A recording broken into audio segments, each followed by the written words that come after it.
In today's episode, I'm going to teach you what a lead generation funnel is and my 3-stage step strategy on how to build one. Sound like a plan? All right, then, let's get to work. You an entrepreneur, I got what you need.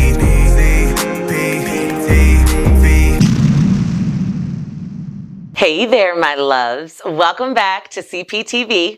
I'm CP, and you are in the place for aspiring and growing entrepreneurs who want to turn their passions into businesses and those businesses into freedom.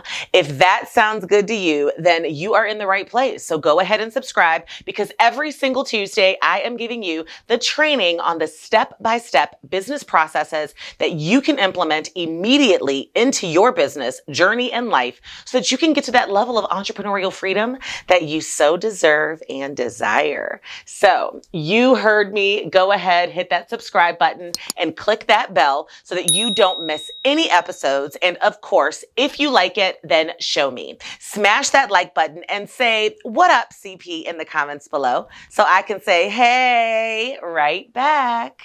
So, one of the biggest challenges for entrepreneurs, especially new ones, is actually finding leads. I mean, because leads are everything, and I mean everything to having a successful business. Leads are your business's lifeblood. It's the lifeline. And I truly understand the stress that you are feeling if you just don't have enough leads to actually generate sales to make this business thing a full-time reality for you. I've been there so many times in my entrepreneurial journey, because the fact is only a certain percentage of your leads will convert and become customers. And if I'm keeping it all the way real, it's a small percentage. In fact, according to Market Sherpa, if you are a coach, consultant, service provider, or in insurance and financial services, your conversion rate will be around 10%. If you are a product-based e-commerce business, your conversion rate will be around 3%. And if you're a nonprofit organization, your conversion rate for donors will hover around 2%. So, what does all of that mean? What you talking about, Willis? It means if you want to make 10 new sales per month, and 10 ain't going to get you to freedom, boo, okay? All y'all coaches, consultants, insurance, financial service agents, and general service providers, y'all need 100 leads. All y'all product-based e-commerce entrepreneurs, y'all need around 330 leads. And all y'all nonprofit founders trying to raise money, y'all need about 500 leads. Yup. So the question is, how do you generate these all-important leads and get them to convert? The answer? Build a leads funnel, my love. Building your first leads funnel can be scary AF for a newbie, sometimes even to a seasoned entrepreneur. But building and optimizing your first funnel doesn't have to be rocket science, y'all. It's not that big a deal. It's all about having the proper strategy. And in today's episode, I'm going to teach you what a lead generation funnel is and my 3-stage step strategy on how to build one. Sound like a plan? All right, then, let's get to work. First things first, I need to break down what a leads funnel actually is. A leads funnel is a systematic approach to capturing, nurturing, and converting leads into customers. It's the strategic process of funneling your target audience, or ICA, through specific stages and steps until they hopefully decide to buy your product or service and become your customer. A lead funnel can be crazy complex or stupid simple. And you know I'm a firm believer in keeping it simple, stupid, at least in the beginning. So I'm going to focus on what I do in the process to convert leads. And I do this primarily using email marketing. Why? Because email is still the #1 way to communicate with potential buyers. It's easy to tweak and to optimize, and it can run on autopilot, which makes it reliable and cheap. Now, let's talk about the stages and what your funnel needs to accomplish in each of these stages. In stage number 1, you have observers, and your job is to create awareness about who you are and what you do. You have to do this through offering strategic content. And we have been talking the last few weeks about what that strategic content needs to include. So I'm going to go ahead and link to that video right now, right? But using this strategic content and creating this strategic content is all about external delivery. Remember when I said you want to start with the product or service that you want to sell at the end, and then build kind of a content strategy guiding your right customer into that final product or service delivery? Well, all of this strategic content, creating awareness, is delivered externally to your customers, meaning you're not necessarily working within your internal business systems. Primarily, those are going to be through social media. So you are going to create awareness through creating content that is very strategic and putting it out there in the public. Ultimately, putting it on your social media avenues in order to create more awareness. Now, this is going to also kind of create a little bit of a commitment for folks, right? In this awareness phase, you want to give them enough information about who you are and what you do by giving them really good content, but you also kind of want to nudge them to telling you whether or not they're into what you're talking about. And that typically comes by them becoming a follower of yours, by them liking you, or actually subscribing to that external content delivery system. When they do through your social media platforms, that gives you a really good idea that your awareness phase is working. They're now captured, but externally. And we want to move them into stage number 2 when that happens pretty quickly, actually. In stage 2, you have leads, and your job is to capture them and qualify them as a potential buyer. In essence, you want to lead them off your external delivery system into giving you internal access. Wait, hold on. We have to talk about this for real, considering the whole Facebook and IG shutdown that happened recently. I know I've said it before, but you don't want to leave your leads as observers. They're still observers if they're on that external delivery system, meaning social media. And if you didn't learn anything about the whole shutdown, especially if you were an entrepreneur and you go right to a sale from your external system delivery, then you had a whole day where you wasn't able to make no sales because Zuckerberg or whoever messed up and the whole entire kit and caboodle was shut down. That is why it is so important for you to get them off that external platform into your internal access strategy, right? And the best way for you to ultimately do this is to get them to opt in. This is what I call the opt-in shit or get off the pot capture.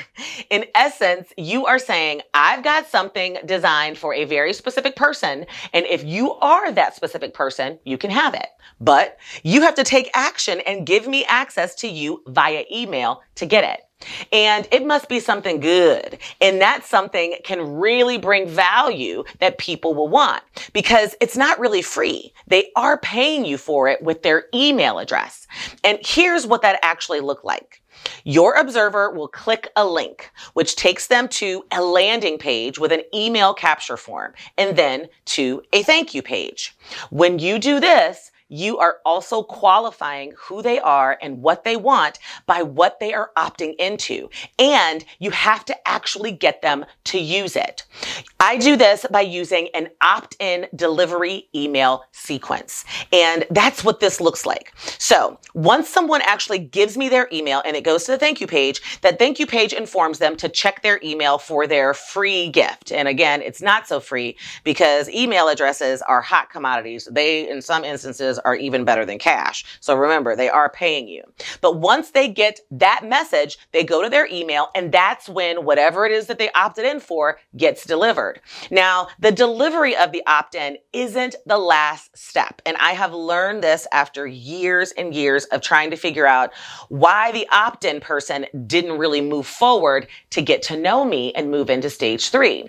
And the reason I found was because some people don't get the email. It ends up in their spam. They don't necessarily necessarily realize it's there, or they haven't actually accessed the tool that they wanted and begun to use it, which means if they're not using it, they're not experiencing any kind of transformation, which isn't reinforcing your credibility and your expertise on whatever for them. So my opt-in email sequence includes the initial delivery email and then a series of follow-up emails if that person doesn't actually take action to download that tool. So if they don't click the link in the original email, I send them automatically some follow-up emails that says, hey, did you get it? Why didn't you use it? And then I also ask them if they did use it, what did they think about it? Because it gets them to engage with my email, which is very strategic as well.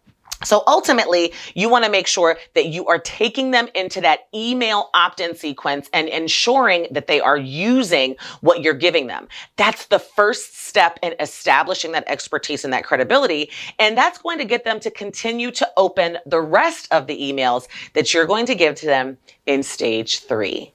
And in stage 3, you have prospects. And your job is to nurture the relationship and get them to know, like, and trust you. And you do this by using a strategic email nurture sequence.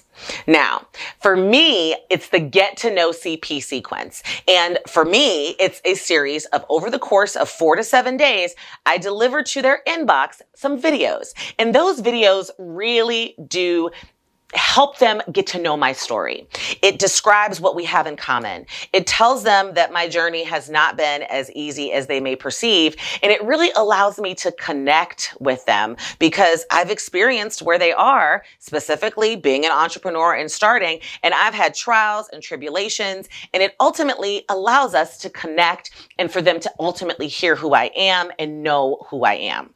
Now, getting to know me takes place over the course of a few days, and not everyone uses video, but y'all know video is my thing, so mine is actually short videos that I provide. But it's important for you to do something. Right after you've delivered that opt-in in stage 2, you've got to focus on telling them your story, whether it's via text or video, and letting them get to know and connect with you on a more intimate and personal level. Then I transition these leads into a nurture email sequence that gives them more valuable to die for content for free that is focused around the topic that I qualified them into. For example, if someone opts in to get my startup roadmap checklist, I automatically know that this must be an entrepreneur that's in the beginning of their entrepreneurial journey. They want startup information. So it's a very specific segmented email nurture that begins to slowly trickle and deliver to them over the course of the next 14 days, additional content that is going to help them understand and learn how to start their business. I know that that's what they're interested in because they opted in to a startup roadmap. That helps me qualify them as a startup entrepreneur. And that helps me make sure that I'm putting them into the right email nurture that's going to continue to slowly drip feed them additional and valuable transformational free content that I know is going to blow their mind because I'm establishing that like and that trust in that nurture. And after they have gotten to know you and they like you and they ultimately trust you, it is time to pull out the big guns. It's time to make an offer. It's time to tell them that if they thought what you've already given them is good, honey, wait until they actually pay for something, all right? That's when the real true results and transformation will happen for them. That's when their challenges and their problems and their pain points will be solved. That's when they're going to get what they want. And if you've done all of this stuff right, they'll convert, they'll buy, they'll become customers, right? They'll move through that funnel. And it's all because your leads funnel strategy that I just gave you is working. It's doing what you intended for it to do, what it's supposed to do. And you're paying attention to what those conversion rates look like. That will help you know what and if you actually need to tweak. And once you continue to make small little adjustments and add more value and increase those conversions, and you see that those conversion rates leads are what you like, you know, the ones that we talked about in the beginning of today's episode, then your job simply becomes to start getting more observers into that funnel, because it's true. It's a numbers game. The more observers you put into your funnel, once it's tweaked, the more leads you'll get, the more prospects you'll acquire, and the more customers and revenue you'll obtain. You get it now? That's the lead funnel strategy of the gods.